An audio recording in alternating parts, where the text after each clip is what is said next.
Pierre Blériot-Nyamèque, pour la dénonciation de ce vendredi matin. Alors, parfait, ici, je vais faire une dénonciation générique. Mais les personnes concernées doivent bien se tenir parce qu'en début de semaine, je vais les appeler spécifiquement. Alors, il y a une nouvelle race de bailleurs.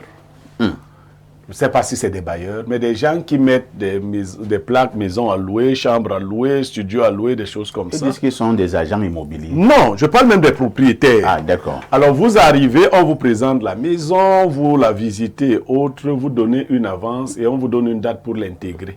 La technique consiste à dire qu'on achète, on finit les travaux. Et puis après, on vous dit, vous intégrez dans 2 semaines. Le temps qu'on finisse les travaux, parce qu'il paraît que c'est votre agent qu'on attendait pour finir les travaux. Quand vous revenez 2 semaines après, les travaux ne sont pas finis. Vous demandez à intégrer la maison. Certains disent, j'intègre comme ça. Moi-même, le bailleur dit non. Mais vous allez sur des réseaux et d'autres endroits, ce même bailleur continue d'indiquer que la maison en question est toujours à louer. Quand vous vous apercevez qu'il veut vous rouler, vous demandez vos remboursements, ils disent qu'ils n'ont plus d'argent. Le plus grave, c'est que certains qui sont venus me voir vont se plaindre dans les unités de police et de gendarmerie et on leur répond quelquefois que les individus sont les coutumiers des faits. Il fait toujours ça aux gens. Donc, cette forme d'escroquerie qui est en train de prendre beaucoup d'ampleur, je vous assure, pour cette seule semaine, j'ai 4 cas de personnes, comment on appelle le quartier après Elixonola, et Toameki, mais des gens il y a des bailleurs dont je parle déjà à celui de Toameki. Parce que d'ici la semaine prochaine, on va les citer nommément avec les reçus. Ils vous font même les reçus. D'autres, vous venez, la pièce qu'on vous a montrée est déjà occupée par quelqu'un d'autre. On vous montre un autre studio qui ne vous convient pas. Il dit que tu prends celui-ci. Moi, c'est pas ce que j'avais choisi. D'autres, c'est des boutiques à louer. Non, madame a dit non, que c'est son frère qui va venir occuper la boutique là. Toi, prends la boutique du haut.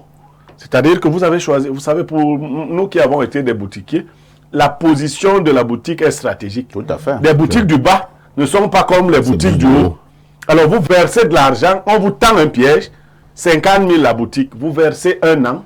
Quand vous revenez, on dit que non, la boutique qui reste est celle du haut. Et quand vous allez au commissariat, ils disent que non, mais on lui a montré une boutique, il refuse la boutique. Vous voyez, alors qu'on sait que ce n'est pas la même stratégie, ce n'est pas le même rendement. Donc nous dénonçons cette forme d'escroquerie qui est en train de se mettre progressivement en place. Et nous invitons les autorités judiciaires à frapper fort.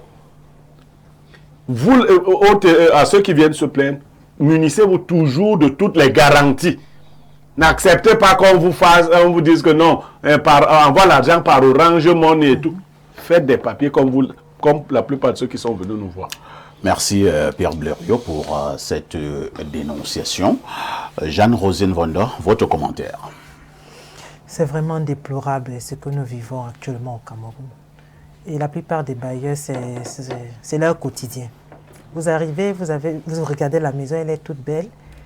Vous intégrez, vous refaites même des travaux, ils vous demandent toujours des cautions. Parfait ici, c'est terrible. Cette affaire même de caution-là, une autre escroquerie voilée. Hein. Et pour vous rembourser, et quand vous sortez, mais vous avez bien pris soin de la maison, et quand vous sortez, on ne vous rembourse jamais cette caution-là. On ne la rembourse jamais. Parfois, ici, moi, je parle d'un cas particulier. Il a fallu aussi, ce bailleur, il appelait toujours l'argent du loyer les pécadilles. Il disait toujours que ce sont des pécadilles que nous payons. Mais cet agent l'aidait en fait. Lorsque nous sommes partis de cette maison, moi, j'ai demandé à ce qu'il me rembourse ma caution parce que j'avais eu à bien arranger la maison était belle. Il me dit, il est dans un pays, dans l'Afrique de l'Ouest, il faudrait qu'il revienne et que je dois attendre. Et j'ai dit, moi, je ne peux pas attendre, moi, j'ai besoin de ma caution. Il nous demande de faire le tour du propriétaire, chose que nous avons eu à faire. Et pour rembourser, ça a pris du temps. Mais déjà, il a remboursé parce que j'avais tapé la main sur la table. Je n'ai pas eu besoin d'aller voir les autorités judiciaires. Pourquoi parfois ici? Parce que lorsque vous arrivez, par exemple, à la gendarmerie, au CED, vous déposez votre plainte. Parfois ici, vous pouvez faire 2 jours, 1 semaine. 1 mois, vous n'avez pas de réponse. Vous repartez, on dit non, madame, nous sommes encore travailler. Vous travaillez quoi? Vous attendez votre argent. Donc, cette histoire même des bailleurs qui demandent des cautions, ils demandent votre argent quand vous versez, ils vont faire les travaux, vous attendez 1 mois, 3 mois, les travaux ne sont pas toujours effectués. Parfois ici, nous allons faire comment? Rentrer au village, parce que si vous n'avez pas de maison à Yaoundé ou à Douala, qu'est-ce que vous faites? C'est de rentrer au village. Donc, nous déplorons vraiment cette histoire de bailleurs insensés. Moi, je les appelle insensés parce que les gars profitent de vos efforts pour pouvoir évoluer. Et non seulement ce sont des bons bandits, ces bailleurs-là. Merci. Guy Albert Bomba, est-ce que ce genre de pratique ne prospère pas? Parce qu'à un moment donné, notre système judiciaire a quelques défaillances. Qu'est-ce que j'entends par là? Vous avez donc été arnaqué, escroqué de la sorte, parce que nous ne sommes pas loin de là. De toutes les façons, vous avez été abusé. Vous vous plaignez au niveau des autorités judiciaires, on vous tourne, on vous contourne, ainsi de suite. Par moment, ce bailleur véreux va donner de l'argent à une autorité judiciaire et l'affaire est classée dans un tiroir terminé. Est-ce que c'est pas cette manière de faire qui justement amène d'autres à continuer à le faire? Si un bailleur se comporte de la sorte, on prend le voyou, on le balance dans une prison, est-ce qu'on n'a pas l'impression que les autres auront peur? Parfait. Il n'y a pas que ce phénomène que Blériot et Jeanne ont évoqué. Parfait. Et il y a aussi cette histoire d'augmentation de factures de courant, d'électricité et d'eau.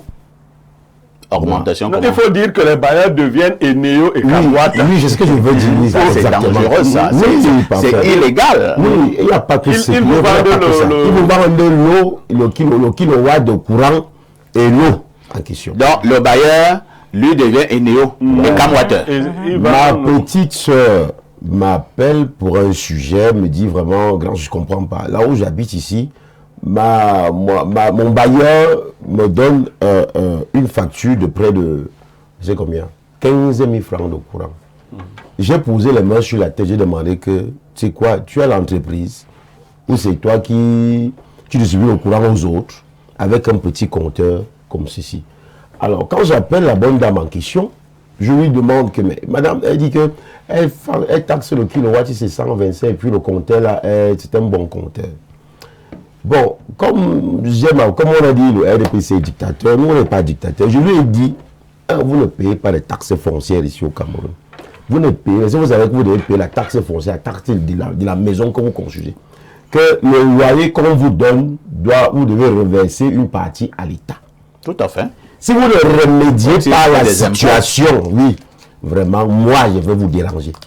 C'est que je vais appeler au service des impôts, ils vont venir faire leur travail chez vous.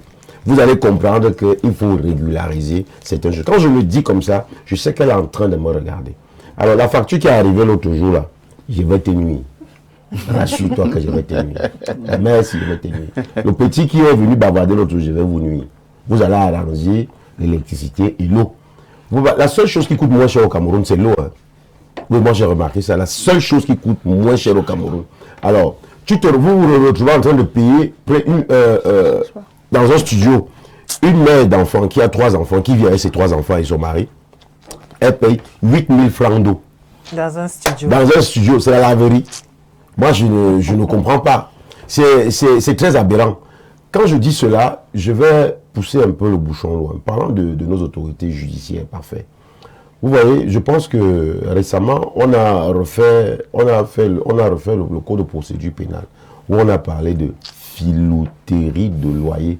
Je ne sais pas si dans le législateur n'a que dit filouterie de loyer pour celui qui loue, ou alors on n'a rien prévu pour le bailleur. Parce qu'en principe, c'est le bailleur qui a la maison, lui aussi peut être considéré comme un filou.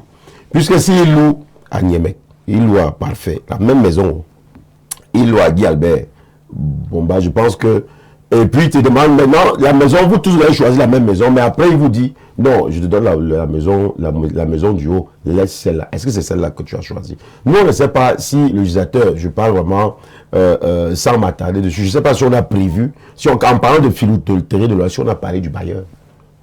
pas seulement le locataire. De toutes les façons, au niveau de la législation camerounaise, les rapports entre bailleurs et locataires sont bien normés. C'est-à-dire que le bailleur a des droits et des devoirs, tout comme le locataire a des droits et des devoirs. Mais je pense qu'on doit fouetter certains bailleurs. Parfait. Moi, je vous dis la vérité. Parce que c'est pour ça que je dis souvent ici là que, oui, le législateur, c'est celui qui régule, c'est le droit, mais à un moment, il faut revenir à l'ancien temps. Quand quelqu'un fait quelque chose de bien, si tu peux fouetter, tabasser même ton bailleur avec, puis quitte à ce qu'on peut au commissariat, on ira arranger et tout là-bas devant. Mieux la bastonnade. Parce que parfois la violence résout certaines. On me dira que, mais Guy Albert, pourquoi tu dis ça? À l'écran, je vais dire non. Certaines choses sont résolvables avec la guerre, la force, la brutalité. Merci Guy Albert Bomba, c'est ce qu'il fallait dire ce matin concernant... j'ai failli oublier Pierre Blériot. Pierre Blériot, tu sais pourquoi je suis un peu embrouillé sur le plateau. Bon, Pierre Blériot, que faisons-nous en pareille circonstance lorsque vous avez affaire à ce genre de bailleurs malhonnêtes, bref, véreux?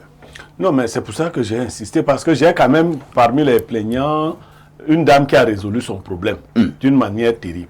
Elle est allée louer un appartement, 2 chambres, salon. Le bailleur a commencé à la tourner. Donc, elle a pris ses enfants et tout le reste et ses effets. Elle est allée habiter à l'intérieur de la maison du bailleur.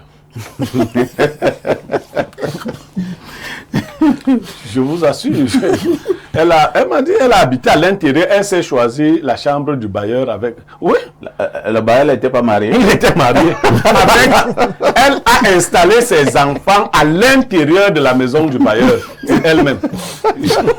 Je l'ai félicité. Et puis le bailleur a trouvé la solution.